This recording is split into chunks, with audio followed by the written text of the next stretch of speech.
അരുണാരുണകല്ലോല കരുണാകലിതാത്മനി നരാനുഗ്രഹരൂപായ ഗുരവേ കുസുമഞ്ജൻ ഗുരവേ മമ ഹൃദയ കുസുമഞ്ജൻ. പ്രിയപ്പെട്ടവരെ, വേദിയിലിരിക്കുന്ന കന്യാസ്ത്രീ ശ്രേഷ്ഠന്മാർക്ക് ഓരോരുത്തർക്കും എൻ്റെ ഹൃദയം നിറഞ്ഞ നമസ്കാരം. നിങ്ങൾ എന്നോട് ക്ഷമിക്കണം. ഒരു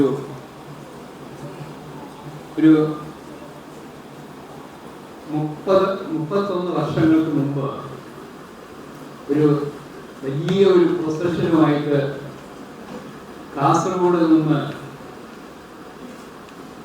ഞാൻ ശുഭാനന്ദ ആശ്രമത്തിലേക്ക് കന്യാകുമാരി പോകുന്ന വഴിക്ക് അവിടെ കയറി.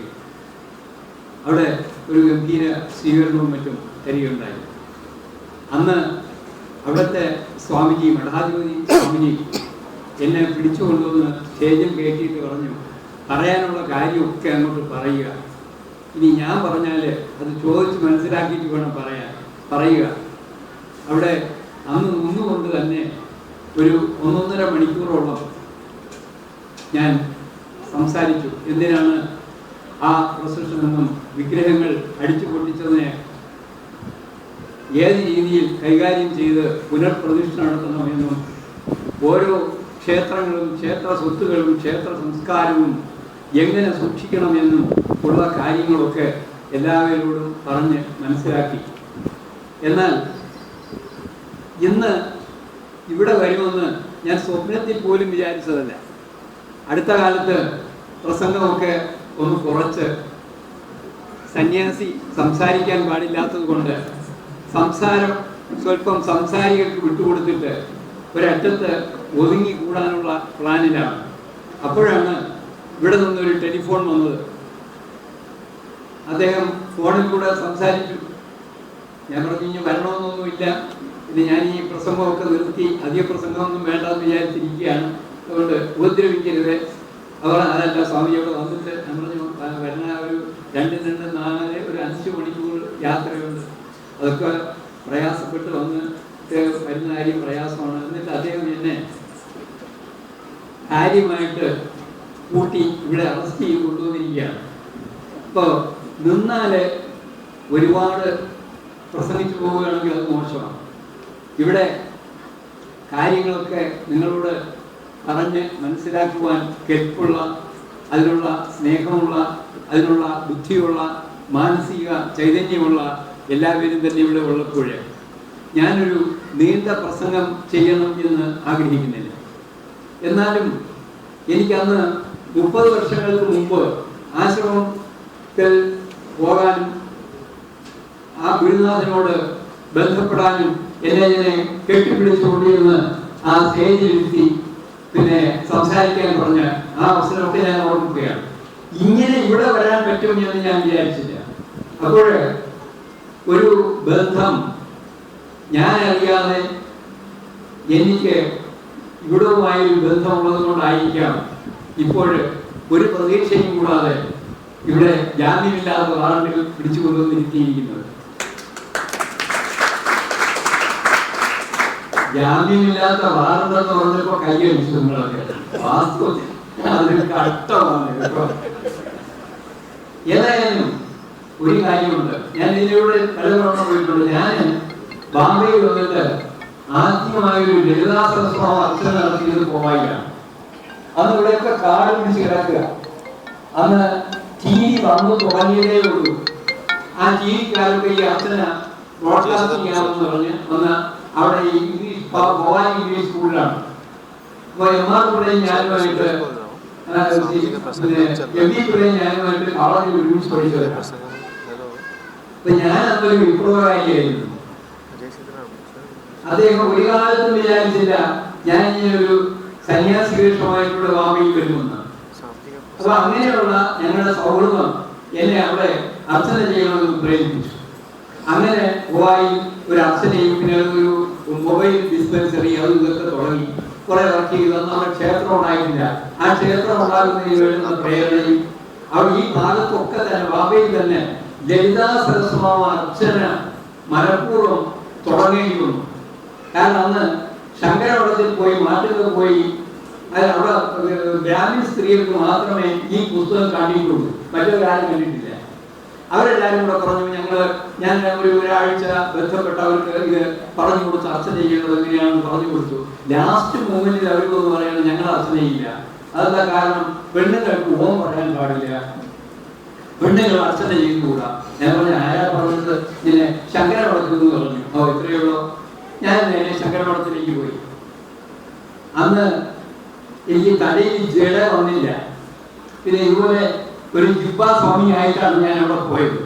അപ്പോൾ എന്നെ കണ്ടോണ്ട് എന്നെ ഇരിക്കാനൊക്കെ പറഞ്ഞു, സംസാരിച്ചു. ഞാൻ പറഞ്ഞു ഇങ്ങനെ ഈ പെണ്ണുങ്ങൾക്കൊക്കെ അർച്ചന ചെയ്യാമോ? അയ്യോ, പെണ്ണുങ്ങൾക്കൊന്നും അർച്ചന ചെയ്യാൻ പാടില്ല, അവർക്ക് ഓമൊന്നും പറയാൻ പാടില്ല. അയ്യോ, അതെനിക്ക് അറിഞ്ഞൂടായിരുന്നു. ഏതായാലും ഇവിടെ വന്നത് നന്നായി. ഇല്ലെങ്കിൽ ഞാൻ ആളുകളോടൊക്കെ ചെന്ന് പറയും പെണ്ണുങ്ങളൊക്കെ ഓം പറയാന്ന്. ഏത് അർത്ഥമല്ലേ, എനിക്കൂടെ പാകില്ലേ. അപ്പൊ ഉടനെ എന്നെ വാദ്യാര് വളരെയധികം സംസാരിച്ചു. ഞാൻ പറഞ്ഞില്ല, ഏതെങ്കിലും ഒരു പുസ്തകത്തിൽ പറഞ്ഞിട്ടുണ്ടെങ്കിൽ ആ പുസ്തകം ഒന്ന് കിട്ടിയാൽ ഞാൻ അത് പഠിച്ചിട്ട് മറ്റുള്ളവർക്ക് പറഞ്ഞു കൊടുക്കാം. അപ്പൊ പുസ്തകം ഇങ്ങനെയുള്ളതില്ല. പിന്നെ കാഞ്ചി കാവോടി ശങ്കരാചാര്യരെ എനിക്ക് നേരിട്ട് പരിചയമുണ്ട്. ഞങ്ങൾ കൂടെ ഒരുമിച്ച് നേപ്പാളിലൊക്കെ പോയിട്ട് പിന്നെ സമ്മേളനങ്ങളിൽ പങ്കെടുത്തിട്ടുണ്ട്. അദ്ദേഹമാണ് പറഞ്ഞുവെങ്കിൽ അന്ന് ഈ മൊബൈൽ ഫോണൊന്നും ഇല്ല. അവിടുന്ന് ടെലിഫോണിൽ കൂടെ ഞാൻ സംസാരിക്കാം. അല്ല, അതൊന്നും വേണ്ട. പിന്നെ ഇങ്ങനെയൊക്കെയാണ്. ഇങ്ങനെ പാർവതി ആണാണോ പെണ്ണാണോ? ആ പാർവതി പെണ്ണ് തന്നെ. അത് പാർവതി മാതാച പാർവതി ദേവി പിതാ ദേവോ മഹേശ്വര ബാന്ധവാ ശിവഭക്താച സ്വദേശോ ഭുവനത്രയം. അങ്ങനെ പാർവതി ദേവി 3 ലോകത്തുള്ളവർക്കും അമ്മയായി മാറാമെങ്കിൽ, ജനനിയായി മാറാമെങ്കിൽ ആ അമ്മയുടെ മക്കൾ ഗൗരികുട്ടിക്കും ആ കാർത്തിയായനിക്കും രാധമ്മയ്ക്കും മകൾക്ക് എന്തുകൊണ്ട് ആ അമ്മ ചെയ്യുന്നത് ഇതുകൂടാ? അപ്പോ അമ്മ ചെയ്യുന്നതൊക്കെ ചെയ്യാൻ മക്കൾക്ക് അതിനുള്ള അധികാരമുണ്ട്. അവർ ചെയ്യുന്നതിനേക്കാളും കൂടുതൽ ശ്രേയസ്സോടും പ്രേയസ്സോടും ഉൾക്കൊണ്ടുകൊണ്ട് ചെയ്യുവാനുള്ള ഒരു അവസരം എല്ലാ മക്കൾക്കും അമ്മ കൊടുക്കും. അപ്പൊ അങ്ങനെയുള്ള അമ്മ ചെയ്തതാണ് അർച്ചന. അതുകൊണ്ട് ഇവർക്കൊക്കെ ചെയ്യാമോ? അല്ല, പിന്നെ സ്വാമി പറഞ്ഞാൽ പിന്നെ അങ്ങനെ ചെയ്യാം. നിങ്ങൾ ആരോടെങ്കിലും ചോദിച്ചിട്ടുണ്ടോ ഓം പറയാമോ പാടില്ല? ഇല്ല, അതൊന്നും ചോദിച്ചിട്ടില്ല. അതുകൊണ്ട് ഈ അന്ധമായിട്ടുള്ള വിശ്വാസങ്ങളെ മാറ്റിവെച്ചിട്ട്, അന്ധവിശ്വാസം എന്ന് പറയുന്നത് എന്താണ്? അതിനെപ്പറ്റി ഞാൻ ആ സബ്ജക്റ്റൊക്കെ പറഞ്ഞ ഒരുപാട് പറയാനുള്ളൂ ഞാൻ പറയുന്നില്ല. എപ്പോഴെങ്കിലും സൗകര്യം കിട്ടുമ്പോഴത്തേക്ക് ഏതായാലും നിങ്ങള് പിന്നെ എങ്ങനെ ഏതോ ഇത് പറഞ്ഞതുപോലെ എനിക്ക് ജാമ്യമില്ലാത്ത വാറുണ്ട് തർമ്മന്മാരൊന്നും ഞാൻ വിടില്ല. അപ്പോ ഇതേമാതിരി അവസരങ്ങളില് നമുക്ക് ഒരുപാട് കാര്യങ്ങൾ അറിയാവുന്നതുണ്ട്. അത് മനസ്സിലാക്കുവാനുള്ള അവസരങ്ങൾ ഉണ്ടാക്കുമ്പോൾ പറയാം. ഞാൻ അതുകൊണ്ട് അങ്ങനെ പോയില്ല.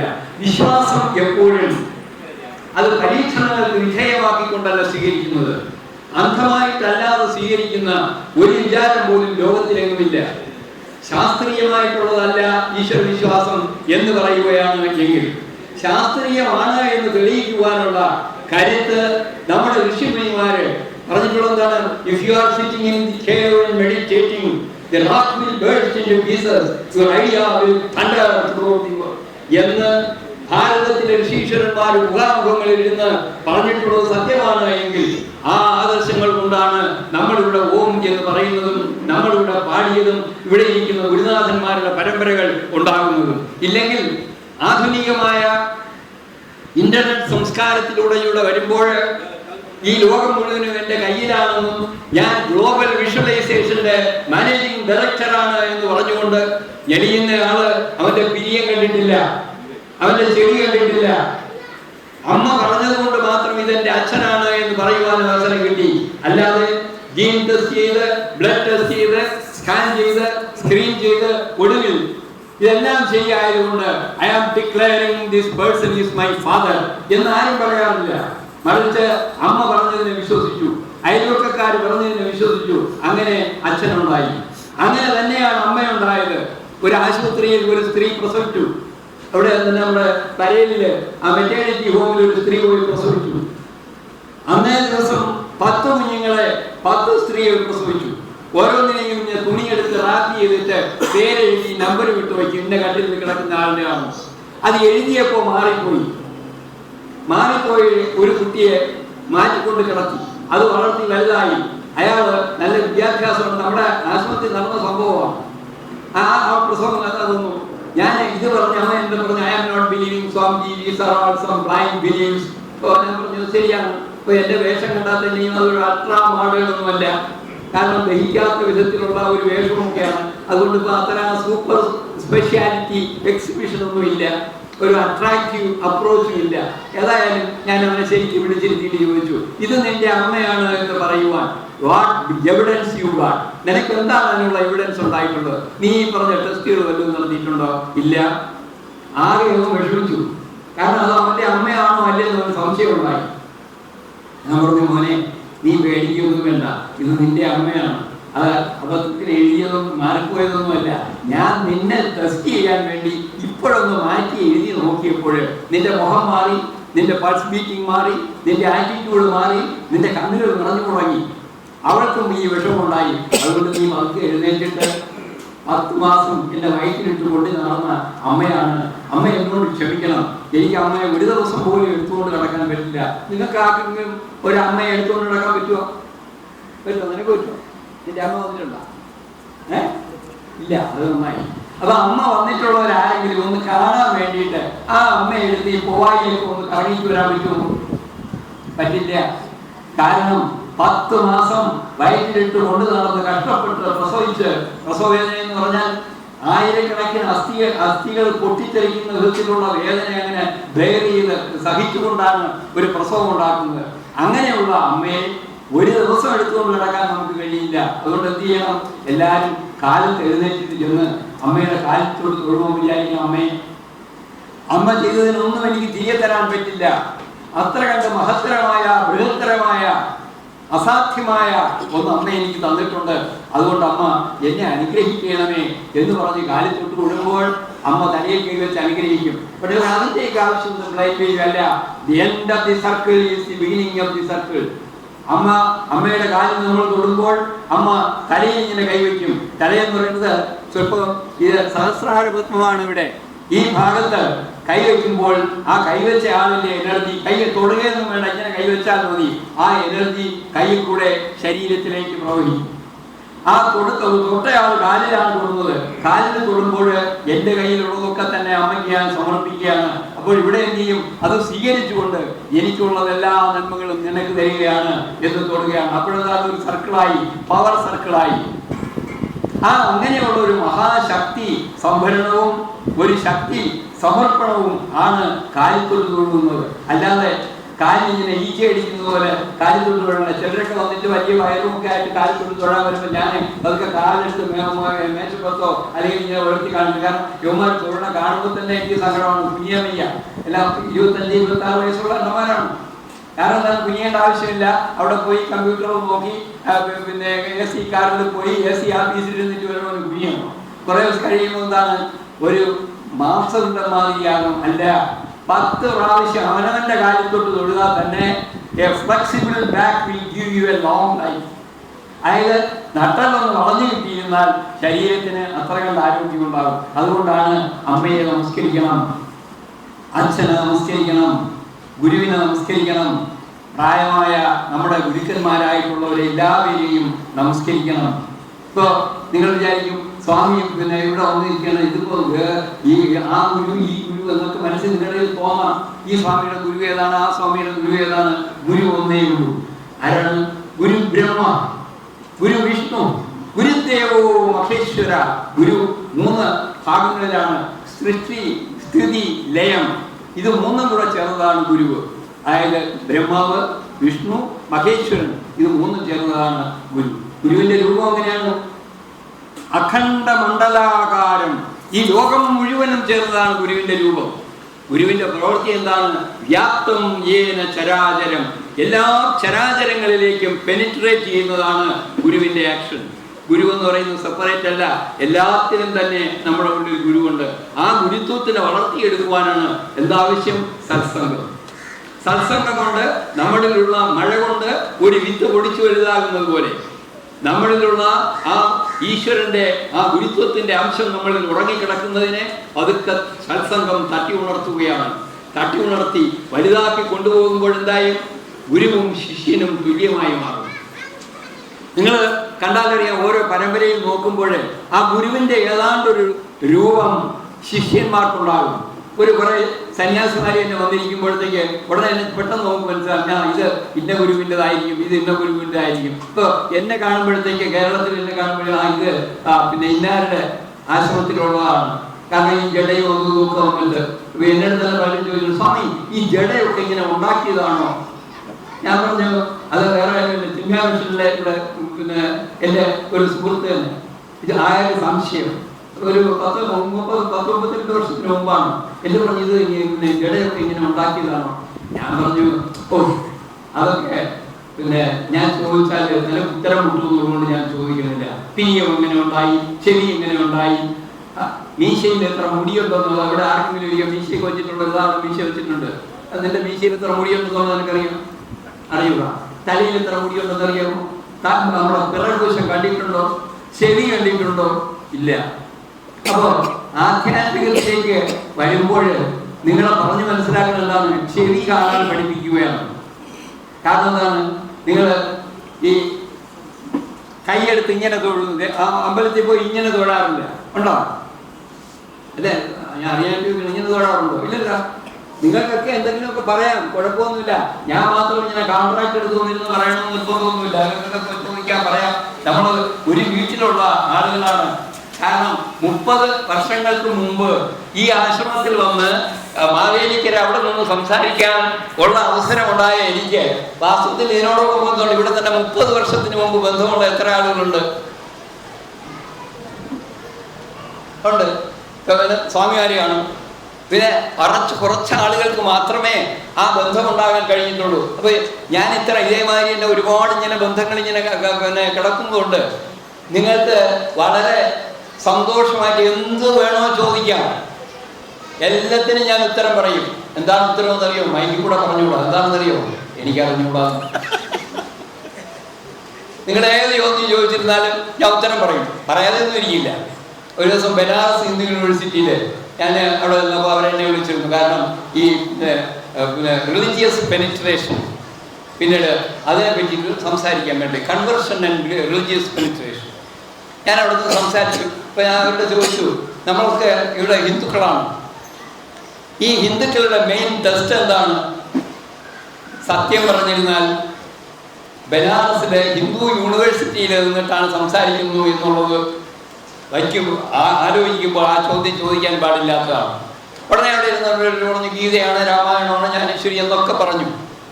ഒടുവിൽ എൻ്റെ അടുത്തിരുന്ന ഒരാള് പതുക്കെ സംശയിച്ചു, സ്വാമിജി വേദമല്ലേ എന്ന്. അപ്പം വേദമാണ് ഹിന്ദുവിൻ്റെ പുസ്തകമെന്ന് അറിഞ്ഞുകൂടാത്ത 99% ഹിന്ദുക്കൾ ഈ നാട്ടിലുള്ളത് കൊണ്ട് എന്ത് ചെയ്യുന്നു? ആചാരങ്ങൾ പഠിക്കാൻ കഴിഞ്ഞിട്ടില്ല. ഇപ്പോൾ നേരത്തെ സ്വാഗത പ്രാസംഗികൻ പറഞ്ഞതുപോലെ നമുക്ക് ചിട്ടയും എല്ലാം ഉണ്ട്. അനുസരിക്കാൻ തന്നാൽ മതി. കാലത്തുറക്കമഴിച്ചുടനെ എന്ത് ചെയ്യണം? കൈ നോക്കുകയാണ്. കൈയിലെ ഓരോ ഭാഗങ്ങളിലും ഇത് അക്യൂട്ട് പ്രഷർ പോയിന്റുകളാണ്. അതിൽ ഓരോടത്ത് ഇത് അവിടുത്തെ മഹാലക്ഷ്മിയാണ്, ഇവിടെ ഇന്ന ദേവതയാണ് എന്നുള്ള ആ ദേവതകളെ കണ്ടുകൊണ്ട് അത് കണ്ണിൽ വെച്ചുകൊണ്ട് പിന്നെ എന്ത് ചെയ്യും? ഈ ഭൂമിയിൽ കൂടെ നടന്നു പോകുന്നതിന് ആ പൃഥ്വിയെ നമസ്കരിക്കും. അത് കഴിഞ്ഞിട്ട് അമ്മയെ നമസ്കരിക്കും, അച്ഛനെ നമസ്കരിക്കും, ഗുരുവിനെ നമസ്കരിക്കും. ഇങ്ങനെയുള്ള അതെല്ലാം കഴിഞ്ഞ് ശരീരശുദ്ധിയോടുകൂടി സൂര്യനെ നമസ്കരിക്കും. സൂര്യനെ നമസ്കരിക്കുമ്പോൾ അതൊക്കെ മണ്ടത്തരമല്ലേ? സൂര്യനെ നമസ്കരിക്കും. സോളാർ എനർജി നമ്മുടെ സഹസ്രാര പത്മത്തിൽ കൂടെ, പത്മം താമര വിരിയുന്നതിന് എന്ത് വേണം?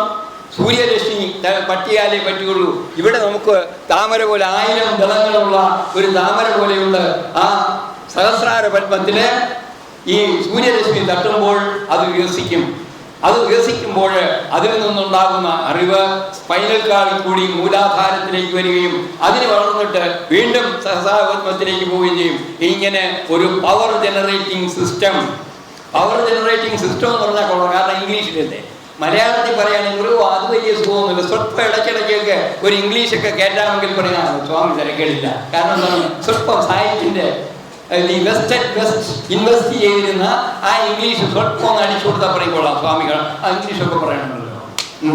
അതുകൊണ്ട് അതിനുപരിയായിട്ട് ഉള്ള അനുഭൂതി വിശേഷങ്ങൾ, പ്രായോഗികമായ ജീവിതത്തിലേക്ക് പകർത്തിത്തരുന്നതിനുള്ള വളരെ ചിട്ടയൊത്ത, ഉറങ്ങുന്നത് വരെ സ്വപ്നം കാണാതെ ഉറങ്ങുന്നതിന് എന്ത് ചെയ്യണം, കിടക്കുന്നത് എങ്ങനെയായിരിക്കണം, ഭക്ഷണം കഴിക്കുന്നത് എങ്ങനെയായിരിക്കണം, വിദ്യാഭ്യാസം എങ്ങനെ നടത്തണം, നൂലുകെട്ട് എങ്ങനെ നടത്തണം, കുറിയിടുന്നത് എങ്ങനെയാണ്, അത് കഴിഞ്ഞിട്ട് കുഞ്ഞിനെ ഗർഭാധാരണം എങ്ങനെയാണ്, അവസാനം ഷോഡശ സംസ്കാരങ്ങളിലൂടെ അന്ത്യേഷ്ടി ചെയ്യുന്നത് വരെയുള്ളതെല്ലാം ലക്ഷക്കണക്കിന് വർഷങ്ങൾക്ക് മുമ്പ് ഇവിടെ ഉണ്ടാക്കി വെച്ചിട്ടുണ്ട്. പക്ഷേ എന്ത് ചെയ്യാം, നമുക്ക് അതൊന്നും വേണ്ട.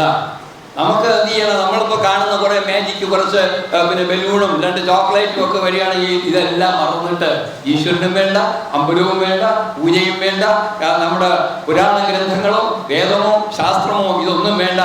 അമേരിക്കയിൽ പോയാൽ അവിടെ വാഷിങ്ടണില് ഒരു ഭയങ്കര ടവർ ഉണ്ടാക്കി വെച്ചിട്ടുണ്ട്. അവിടെ എഴുതി വെച്ചിട്ടുണ്ട്, this is the golden letters of India.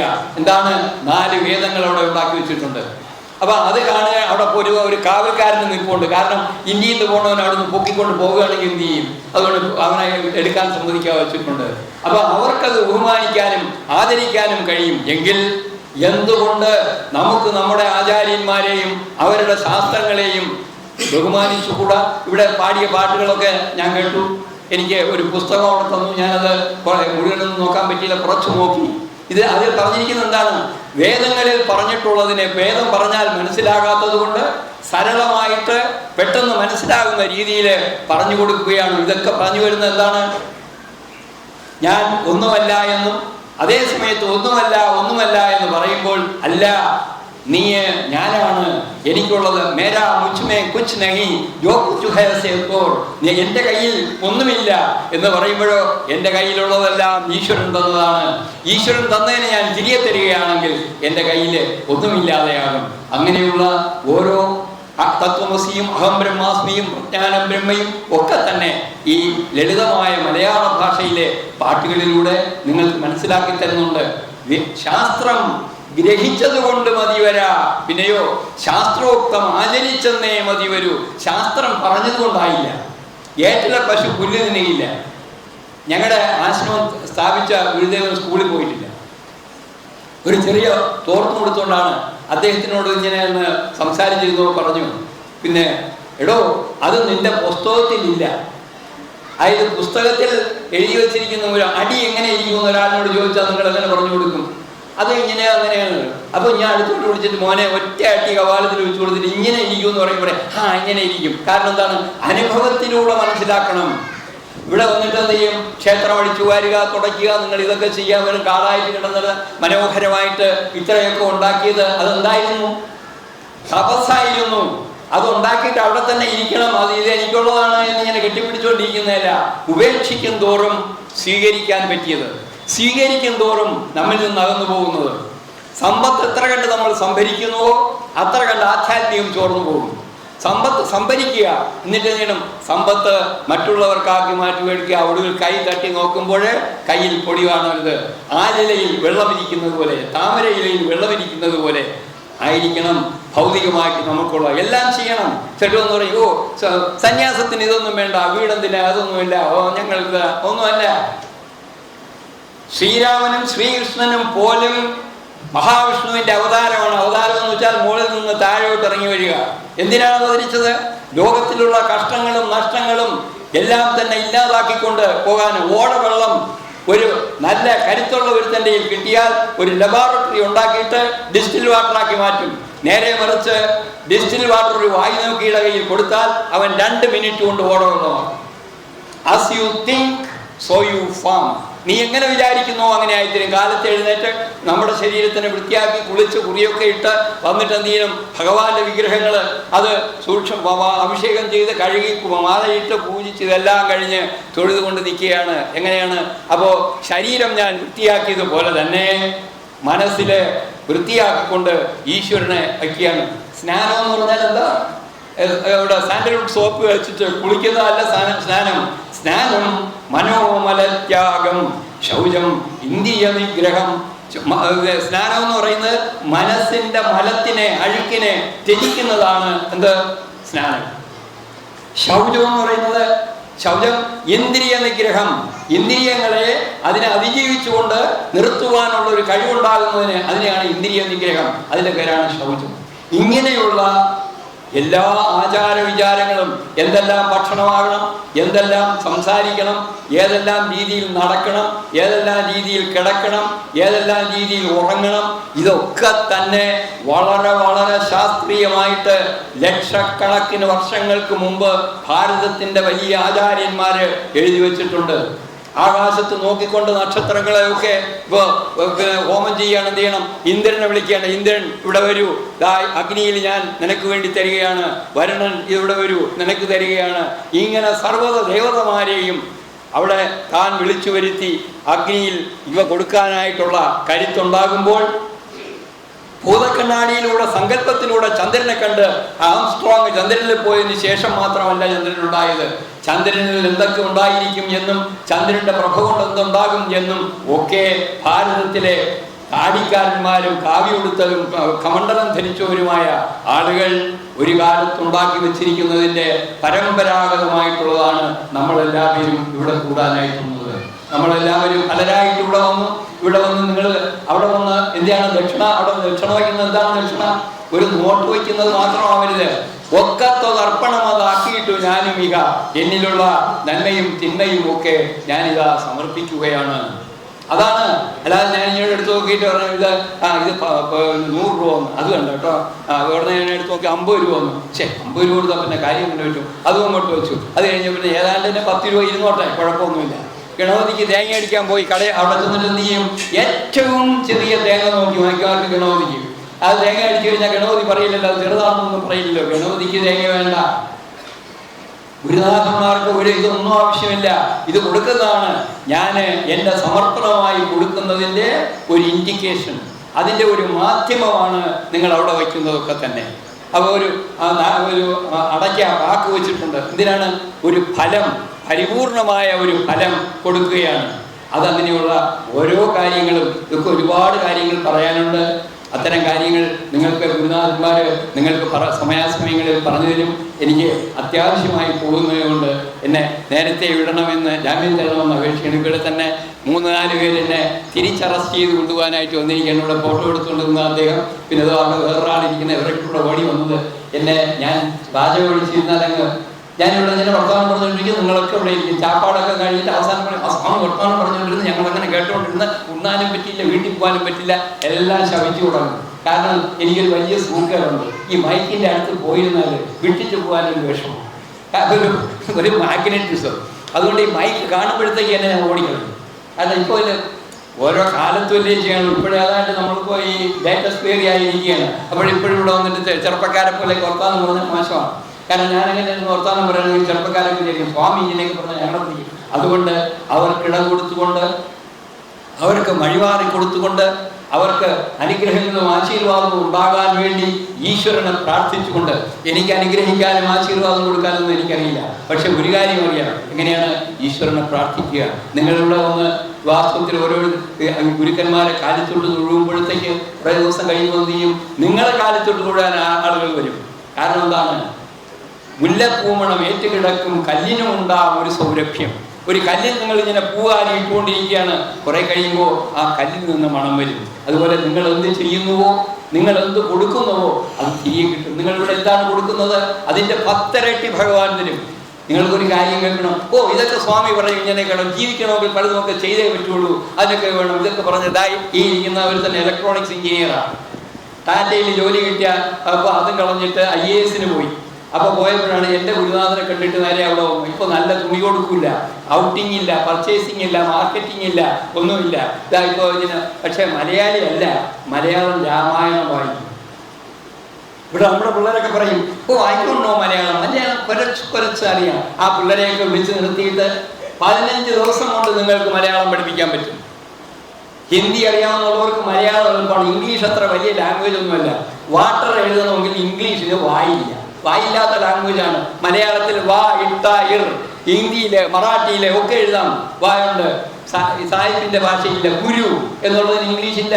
Master is not guru, teacher is not guru, guide is not guru. ഗുരു എന്ന് പറയുന്നത് നേരത്തെ ഞാൻ പറഞ്ഞു, ഗുരു ബ്രഹ്മ, ഗുരു വിഷ്ണു, ഗുരുദേവോ മഹേശ്വര. ഇതൊന്നും സാഹിബിനില്ല. പക്ഷെ സാഹിബ് ഇപ്പോൾ അത് എഴുതിയിട്ടുണ്ട് ഡിക്ഷണറി. എന്താണ് ഗുരു എന്ന് അവരെഴുതി ചേർത്തിട്ടുണ്ട്. അപ്പൊ ഗുരുവിനെ ഗുരുവായിട്ട് തന്നെ എടുത്ത് വേറെ വാക്കില്ലാത്തതുകൊണ്ട് അങ്ങനെയുള്ള സൂര്യൻ, സൺ, ഒരു വാക്കൂടെ പറയാമോ? ആദിത്യൻ, അർക്കൻ, ദിവാകരൻ, പ്രഭാകരൻ, ഇതൊക്കെ നമുക്കുണ്ട്. അവിടെ ആകപ്പാട് SUN സൺ, പിന്നെ ഒരു SON സൺ ഇട്ടാൽ അത് ആകാശത്തുള്ളതല്ല, തൻ്റെ അടുക്കളയിലുള്ളതാണ് ആ SON. അപ്പൊ അതുകൊണ്ട് ഇത്ര ബൃഹത്തായ, അഗാധമായ, ഐശ്വര്യമുള്ള, സമ്പന്നമായ, ശ്രേഷ്ഠമായ ഒരു പ്രസ്ഥാനത്തിലേക്ക് നിങ്ങളൊക്കെ വരികയും നിങ്ങളൊക്കെ തന്നെ കൊച്ചു കുഞ്ഞുങ്ങൾക്ക് ഇതൊക്കെ പറഞ്ഞു കൊടുക്കുകയും. ഇപ്പൊ മലയാളത്തിലാണ് പാട്ട് പാടുന്നത്. മലയാളത്തിലുള്ള പാട്ട് നിങ്ങൾ എന്ത് ചെയ്യണം? ഹിന്ദി അക്ഷരത്തിൽ എഴുതിയിട്ട് പിള്ളേർക്ക് പറഞ്ഞു കൊടുക്കണം. കാരണം അവർക്ക് മലയാളം പെട്ടെന്ന് പഠിക്കാൻ പറ്റിയില്ലെങ്കിൽ അതോടുകൂടി നിങ്ങൾക്ക് മലയാളവും പഠിപ്പിക്കാം. ഇതിലൊരു പാട്ടെടുത്ത് വെച്ചിട്ട് ആ പാട്ടിന്റെ ഹിന്ദി അക്ഷരം എഴുതി അത് കൊടുത്താൽ പിള്ളേർ മലയാളവും പഠിക്കും, ഇംഗ്ലീഷും പഠിക്കും, ഹിന്ദിയും പഠിക്കും. അങ്ങനെ ഒരു ഭാഷയ്ക്കുള്ള ഐശ്വര്യം, അതിനുള്ള മേന്മ ഈ നാട്ടിലുള്ളതാകുമ്പോഴത്തേക്ക് എന്ത് ചെയ്യണം? ഈ നാട്ടിലെ മറാഠി നമ്മൾ പഠിച്ചേ പറ്റൂ. ഇല്ലെങ്കിൽ എന്ത് പറ്റുമെന്നറിയാം, നമ്മൾ കളയും. ഞാനിപ്പോൾ ഇന്ന് അത്യാവശ്യമായിട്ട് ഓർമ്മയിൽ 2 കാര്യമുണ്ട്. ഒന്ന്, ഒരു പെൺകുട്ടിയെ കല്യാണം കഴിക്കാൻ കടം വാങ്ങിക്കരുത്. ഒരു പെൺകുട്ടിയെ കല്യാണം കഴിക്കാൻ വസ്തു വിൽക്കരുത്. We will go but borrow or do, but we will do it. ഈ കപ്പാസിറ്റി നമുക്കുണ്ടാകണം. സ്ത്രീധനം ചോദിച്ച് ഏവനെങ്കിലും വരികയാണ് എങ്കിൽ അച്ഛനും അമ്മയും പറയണം, please stand up and get out. ഇത് പറയുന്നതിനുള്ള കപ്പാസിറ്റി അവർക്കും, അത് അമ്മച്ചനും അമ്മയും പറഞ്ഞില്ലെങ്കിൽ മക്കൾക്ക് പറയാനുള്ള പെമ്പിള്ളർക്ക് അതിനുള്ള നട്ടലും കരുത്തും ഉണ്ടാകാനായിട്ട് വേണ്ടിയിട്ട് അവിടെ സമൂഹമായിട്ട് വിവാഹങ്ങൾ നടത്തുന്നുണ്ട്, ഒറ്റയ്ക്ക് നടക്കുന്നുണ്ട്. നിങ്ങൾ ഇത് ഓർമ്മിച്ച് വയ്ക്കുക. നമ്മുടെ വേണ്ടപ്പെട്ട ആളുകളോട് പറയുക, ഏതെങ്കിലും കുട്ടിക്ക് നമുക്ക് പ്രയാസമുണ്ടെങ്കിൽ നമ്മളെല്ലാവരും കൂടെ ചേർന്ന് നടത്തുക. എൻ്റെ ഒന്നുമില്ല, മേരാ കുച്ച് മേ കുച്ച് നെയ്യ്, പക്ഷേ എന്താണ് എൻ്റെ ഇതെല്ലാം ഉണ്ട്. ഇതൊരിക്കലും നിങ്ങൾ മറക്കരുത്. അതുമാതിരി ഇപ്പോൾ ഈശ്വരനെ കാണാൻ വരുന്നു, എന്ത് കിട്ടുന്നു എന്ന് ചോദിച്ചാൽ ഈ കൂട്ടത്തിൽ ഒരാളിന് സൂക്കേട് വന്നാൽ നിങ്ങളെല്ലാവരും കൂടെ അവിടെ ചെന്ന് പ്രാർത്ഥിക്കുക. നിങ്ങൾ ഒരു കല്യാണം വന്നാൽ 10 മിനിറ്റ് നിങ്ങൾ പ്രാർത്ഥിക്കുക. ഒരാൾ മരിച്ചാൽ അവിടെ എല്ലാവരോടും കൂടെ ഇരിക്കാൻ പറഞ്ഞിട്ട് പ്രാർത്ഥന ചെയ്തതിന് ശേഷം അടക്കാൻ കൊണ്ടുപോവുക. അടക്കി വന്നതിന് ശേഷം പ്രാർത്ഥിക്കുക. അങ്ങനെ നിത്യ ജീവിതത്തിലേക്ക് പകർത്താനാണ് ഇവിടെ. ഇതൊരു യൂണിവേഴ്സിറ്റിയാണ്. ഇത് ജീവിതത്തിലേക്ക് വേണ്ടിയിട്ട് പരിശീലനങ്ങൾ നൽകുന്ന ഒരു സ്ഥലമാണിത്. പ്രാർത്ഥനാലയം എന്ന് പറഞ്ഞാൽ ജീവിതത്തിലെ ജീവിക്കുവാനുള്ള പരിശീലനമാണ്. അത് നിങ്ങൾക്കുണ്ടാകട്ടെ എന്നും ഗുരുനാഥന്മാരുടെ അനുഗ്രഹങ്ങൾ നിങ്ങൾക്കുണ്ടാകട്ടെന്നും ഞാനിപ്പോൾ അത്യാവശ്യമായതുകൊണ്ട് ഇങ്ങനെ നിർത്തി പോവുകയാണ്. ഞാൻ പറയാൻ ബാക്കിയുള്ളവർക്ക് ഇവിടെ പറഞ്ഞോളൂ. പിന്നെ ഞങ്ങൾ ഇന്ന് ആദ്യമായിട്ടാണ് കാണുന്നത്. ഇനി എപ്പോഴെങ്കിലും വരുമ്പോഴും അങ്ങോട്ടൊക്കെ വരിക. അപ്പോൾ ഇത് ഒരു പുതിയ തുടക്കമായിട്ട് ഞാനിപ്പോൾ അവിടെ നിങ്ങളെപ്പോലെ നല്ല പട്ടണത്തിൽ നല്ല ഒരു കാട്ടിൻ്റെ ഇടയിലാണ്. അപ്പോൾ അവിടെ നിങ്ങൾക്കൊക്കെ എല്ലാവർക്കും വരുമെന്ന് വെച്ചാൽ ബസ്സോ മറ്റോ പിടിച്ച് വരികയാണെങ്കിൽ കാലത്ത് മുതൽ വൈകുന്നത് വരെ നമ്മൾ ഒരു അച്ഛനും അമ്മയും സമൂഹവുമായിട്ട് എങ്ങനെ കഴിയുക എന്നുള്ളത് നിങ്ങൾ പരസ്പരം ചർച്ച ചെയ്യാം. നല്ല പുഴയുണ്ട്, മുങ്ങിക്കുളിക്കാം, കാടുണ്ട്, പിന്നെ മേടുണ്ട്. അവിടെ ഇരിക്കാനും നിൽക്കാനും ഒക്കെ ഭഗവാന്റെ കാരുണ്യം കൊണ്ട് 23 രൂപയും കൊണ്ടാണ് ബാംബെയിൽ ഞാൻ വന്നത്. അതാണ് ഞാൻ വിട്ടുകളഞ്ഞ സബ്ജക്റ്റ്. 23 രൂപ കൊണ്ടുവന്നിട്ട് ഇപ്പോൾ ഇവിടെ 60 ഏക്കർ സ്ഥലമുണ്ട്. ഇവിടെ മാത്രമുണ്ട്, UP-യിൽ അവിടെ ഇവിടെയൊക്കെ പോയി ഉണ്ടാക്കിയത് ഇതേമാതിരി 2 തുണി. ഇതിപ്പോൾ ആരോ കൊണ്ടുവന്ന് സ്വല്പം മിനിങ്ങണ തുണിയാണ്. അല്ലെങ്കിൽ നീ കണ്ടില്ലേ, അവിടെ വരുമ്പോഴത്തേക്ക് കിട്ടണതായിട്ട് കൊടുത്തുകൊണ്ട് അങ്ങനെ പോവുകയാണ്. അത് ഉണ്ടാക്കാൻ കഴിഞ്ഞത് നേരത്തെ അവിടെ വിളക്ക് കൊളുത്തിയതുപോലെ ഒരു വിളക്ക് കൊളുത്തി വെച്ചുകൊണ്ട് ഭഗവാനെ എന്തെല്ലാം നന്മകൾ ചെയ്യാൻ എന്നെ അനുഗ്രഹിക്കണമേ. ഞാൻ ഒരു ആവശ്യമില്ലാത്തതൊന്ന് പറയാൻ അനുവദിക്കരുതേ, ആവശ്യമില്ലാത്തതൊന്ന് ചിന്തിക്കാൻ എന്നെ അനുവദിക്കരുതേ. ആവശ്യമുള്ള കാര്യങ്ങൾക്ക് എൻ്റെ മനസ്സിനെ, എൻ്റെ ബുദ്ധിയെ, എൻ്റെ ശരീരത്തിനെ നീ ഉപയോഗിക്കണമേ എന്ന് സമർപ്പിച്ചതിൻ്റെ ഫലങ്ങളാണ് നിങ്ങൾ എന്നോട് കാണിച്ച ബഹുമാനവും സ്നേഹവും വാത്സല്യവും ഒക്കെ. നിങ്ങൾ തരുന്ന സ്നേഹത്തിന് ഒരുപാട് പേര് തിരിച്ചു കൊടുക്കാൻ ഞാൻ കടമപ്പെട്ടവനാണ്. ഈ ആശ്രമം വളരെ വളരെ മനോഹരമായിട്ട് ഉയർന്നു വലുതാകട്ടെ എന്ന് ഞാൻ പ്രാർത്ഥിക്കുകയാണ്. ഇപ്പം ആളുകളേക്കറിയാം, ഞാൻ വിളിച്ച് ചോദിക്കും, പുതിയതായിട്ട് എന്തുണ്ടാക്കി, അതുണ്ടാക്കിയോ ഇതുണ്ടാക്കിയോ എന്ന് വിളിച്ച് ചോദിക്കും. അതായത് ഈ കുരങ്ങിൻ്റെ വാലിന് പിടിച്ചിരുന്നാൽ അത് പെട്ടെന്ന് വിടില്ല. ഞങ്ങൾ ചൊപ്പ കുരങ്ങ് മാർഗം. ശ്രീരാമദാസ് എന്ന് പറഞ്ഞാൽ ഹനുമാനാണ്. അതുകൊണ്ട് ഈ പിന്നെ തൊട്ട് കഴിഞ്ഞാൽ പിന്നെ അങ്ങനെ വിടണ പരിമില്ല. ഞാനിപ്പോൾ എന്നെ ഒന്ന് വിളിച്ചവന്മാരെയൊക്കെ വിളിച്ച് ചോദിക്കും, അവിടെ പുതുതായിട്ട് വല്ലതും ഉണ്ടാക്കിയോ, അവിടെ മറ്റൊക്കെ ഞാനെല്ലാം ഇങ്ങനെ നോക്കി വെച്ചിട്ടുണ്ട്. കപ്പൂസ് മുതലിങ്ങോട്ടും എല്ലാം നോക്കി വെച്ചിട്ടുണ്ട്. കാരണം ഇതൊക്കെ ആവശ്യമാണ്, നിങ്ങൾക്ക് ആവശ്യമാണ്. ഇവിടെ നന്നായി കഴിഞ്ഞിരുന്നാൽ സ്വാമിമാർക്ക് ആർക്കും വേണ്ട, ഇവർക്ക് അവിടെ പോയിരുന്നിരുന്നാലും അവർ കഴിഞ്ഞു ഒന്ന് കുറഞ്ഞു പോയാലും കുഴപ്പമൊന്നുമില്ല. സന്യാസിയാവുന്നതാണ് കിട്ടുന്നത് വെച്ച് സ്വീകരിക്കുക. 10 തെറിയാണ് കിട്ടിയെങ്കിൽ അത് നല്ലത് തന്നെ. അതല്ല ഇന്നൊന്നും കിട്ടിയില്ലെങ്കിൽ ഏകാദശി, എല്ലാം കിട്ടിയാൽ ദീപാവലി. അതുകൊണ്ട് നമുക്ക് യാതൊരു വിഷമവുമില്ല. അതുകൊണ്ട് ഇതൊക്കെ നിങ്ങൾക്കാണ്. ഇവിടെ തന്നെ നിങ്ങൾക്ക് ഇരിക്കാനും കുളിക്കാനും പിന്നെ ഭക്ഷണം ഉണ്ടാക്കാനും ഒക്കെ ഉള്ള സൗകര്യങ്ങൾ ഈ ഇവിടെ തന്നെ മുകളിലോട്ടൊക്കെ കെട്ടണം. മുകളിലൊക്കെ കെട്ടാൻ പറ്റുമല്ലോ. വിനോസിയെ കിട്ടൂല്ലേ? എൻ്റെ പ്രസംഗമൊക്കെ ഇതൊക്കെയാണ് കേട്ടോ. ഞാൻ സ്വല്പ പെശക സ്വാമിയാണ്. സന്യാസിമാർക്ക് ആഗ്രഹം പാടില്ല എന്ന് പറയും. എനിക്ക് ആഗ്രഹമേ ഇല്ല. പിന്നെന്തുകൊണ്ട്? അത്യാഗ്രഹം. കാരണം ഈ ഇരിക്കുന്ന കൊച്ചുകുട്ടികളെല്ലാം വലുതാകുമ്പോൾ ഒന്നും നിൽക്കാനോ തൊഴാനോ ഈശ്വരനെ ഭജിക്കാനോ ഈ നാട്ടിൽ സ്ഥലമില്ലാതിരുന്ന കാലം ഉണ്ടാകുമ്പോൾ തൻ്റെ ഇടത്തോടുകൂടി നട്ടലോടുകൂടി എൻ്റെ ഈശ്വരനെ ഭജിക്കുകയും എൻ്റെ ഗുരുക്കന്മാരെ മാനിക്കുകയും എൻ്റെ കുടുംബത്തിനെ ഓർമ്മിക്കുകയും ചെയ്യാൻ വേണ്ട എല്ലാ സംഭരണങ്ങളും സമ്പത്തും ഉത്സാഹവും ആരോഗ്യവും നിങ്ങൾക്കുണ്ടാകണം. അതിനാണ് ഇവിടെ വരുന്നത്. അല്ലാതെ അയ്യോ ഭഗവാനെ എന്നെ ഞാൻ ചുമ്മാ ഇരിക്കാം, എനിക്ക് കാലത്ത് ഐസ്ക്രീം തരണേ, പിന്നെ ഇഡ്ഡലി തരണേ പ്രാർത്ഥിക്കാനല്ല. കൃഷ്ണൻ പറഞ്ഞിട്ടുള്ളത് എന്താണ്? ഗീത വായിച്ചിട്ട്, ഗീത പഠിച്ചിട്ട്, ഭാഗവതം വായിച്ചിട്ട് ഗുരുവായൂരപ്പ രക്ഷിക്കണേ എന്ന് പറഞ്ഞ് തൊഴുതുകൊണ്ട് നിന്നാൽ ഗുരുവായൂരപ്പൻ പറയും, നിനക്ക് കണ്ണ് തന്നിട്ടുണ്ട്, കൈ തന്നിട്ടുണ്ട്, ബുദ്ധി തന്നിട്ടുണ്ട്, സർവത്രയും തന്നിട്ടുണ്ട്. പിന്നെന്താണ്? നീ എന്നെ ചിന്തിച്ചുകൊണ്ട് നിന്റെ കർത്തവ്യങ്ങൾ നിറവേറ്റാൻ പോവുകയാണ് എങ്കിൽ നിന്റെ രഥം നടത്തുന്നത് എൻ്റെ തൊഴിലാളിയാണ്, ഞാൻ നല്ലൊരു ഡ്രൈവറാണ്, നിന്റെ വണ്ടിയിൽ കയറിയിരുന്ന് വണ്ടി ഓടിക്കുവാനായിട്ട് ഞാൻ വരും എന്ന് പറഞ്ഞ കൃഷ്ണന്റെ മുമ്പിൽ അയ്യോ കൃഷ്ണ രക്ഷിക്കണേ എന്ന് പറയരുത്. കൃഷ്ണ ഞാനിത് ചെയ്യാൻ പോവുകയാണ്. എന്താണ്? സമയമില്ല, എന്നാലും ഞാൻ അറിയാതെ പറഞ്ഞു ഇതാണ്. ഭീമസേനെ ആർക്കും മൈൻഡില്ല. കാരണം ചാപ്പാട് മേടിച്ചാൽ മസിനും ഒക്കെ പെരുക്കി നടക്കുക. ഒടുവില് ഒരു ദിവസം ഏവരെല്ലാവരും കൂടെ മത്സരിച്ചു, നമുക്ക് ആർക്കാണ് ഭക്തി കൂടുതലെന്ന്. കൃഷ്ണനെ വിളിച്ചു നോക്കണം, ധാരകയിൽ നിന്ന് കൃഷ്ണൻ വരണം. ഇവരാരെ വിളിച്ചിട്ടും വന്നില്ല. എല്ലാവരും പറഞ്ഞു ധർമ്മപുത്രർ വിളിച്ചാൽ വരും. ധർമ്മപുത്രർ വിളിച്ചു നോക്കിയതല്ല. ഭീമനെ ആരും മൈൻഡ് ചെയ്യില്ല. കാരണം ഭീമൻ വിളിച്ചാൽ വരില്ല എന്ന് എല്ലാവർക്കും അറിയാം. എല്ലാവരും ഇങ്ങനെ നോക്കിയിരുന്നു, ഭീമൻ്റെ എന്ന് പറഞ്ഞു. അപ്പോൾ എല്ലാവരും കൂടെ ഭീമനെ നോക്കി. അവിടെ എന്താ ഞാൻ വിളിക്കുന്നു ഗത ഇങ്ങോട്ടെടുത്ത് ചുഴറ്റി ഒരൊറ്റയേറി ആകാശത്തിലേക്ക് എറിഞ്ഞിട്ട് നെഞ്ച് നേർത്ത് കാണിച്ചു കൊടുത്തു. ടക്കനെ കൃഷ്ണൻ വന്ന് പിടിച്ചു. കാരണം എന്താണ്? കൃഷ്ണ നീ വന്നില്ല എങ്കിൽ ഈ ഗത ഞാൻ ആകാശത്തിലേക്ക് എറിയുകയും ഗത എൻ്റെ നെഞ്ചിൽ വന്ന് നെഞ്ച് പൊട്ടിത്തകരുകയും ചെയ്യും. അന്നത്തോടുകൂടി ഇനി മേലാൽ ഞാൻ നിന്നെ വിളിക്കുകയില്ലാതായിരുന്നു. ഉടനെ കൃഷ്ണൻ വന്ന് പിടിച്ചു. നോക്കൂ, ദ്വാരകയിൽ നിന്ന് ടിക്കറ്റ് എടുക്കാതെ കൃഷ്ണൻ വന്നിട്ട് ഗത പിടിച്ചു. എന്താ? നമുക്കത് പാടില്ലേ? ആ വിശ്വാസം, ആ ഉറപ്പ്. പലരും അന്യാക്ഷേപങ്ങളും സഹിച്ച് സമബുദ്ധിയാമനുഭാവവും അകലക്കളഞ്ഞ് രാമായണത്തിലെ വരികളാണ്. ആളുകൾ കളിയാക്കും, എവിടെ പോകണു? പ്രാർത്ഥിക്കാൻ പോയായിരിക്കും. അല്ല പ്രാർത്ഥന. അതായത് എസ്പെഷ്യലി നമ്മുടെ ആളുകൾ കളിയാക്കുമ്പോൾ തളർന്നു പോകരുത്. കളിയാക്കുമ്പോൾ നമ്മൾ പ്രാർത്ഥിക്കും, ഈശ്വര അവന് നല്ല ബുദ്ധി കൊടുക്കണേ എന്ന് പറയുക. എന്നിട്ട് നിങ്ങൾ വിചാരിച്ച കാര്യത്തിന് വളരെ ശക്തമായിട്ട് അഭ്യാസവും വൈരാഗ്യത്തോടുകൂടി ചെയ്യാമെങ്കിൽ നിങ്ങൾക്ക് ശ്രേയസ്സുണ്ടാകും. ഗുരുദേവന്റെ അനുഗ്രഹം നിങ്ങൾക്കെല്ലാവർക്കും ഉണ്ടാകും. ഞാൻ എൻ്റെ വാക്കുകൾ എല്ലാം പൂജാപുഷ്പം എന്നോണം ഗുരുനാഥന്റെ പാതാരവിന്ദങ്ങളിൽ അർപ്പിച്ചുകൊണ്ട് എൻ്റെ വാക്കുകൾക്ക് വിരാമം ഇടുകയാണ്. ജയ് ശ്രീരാം.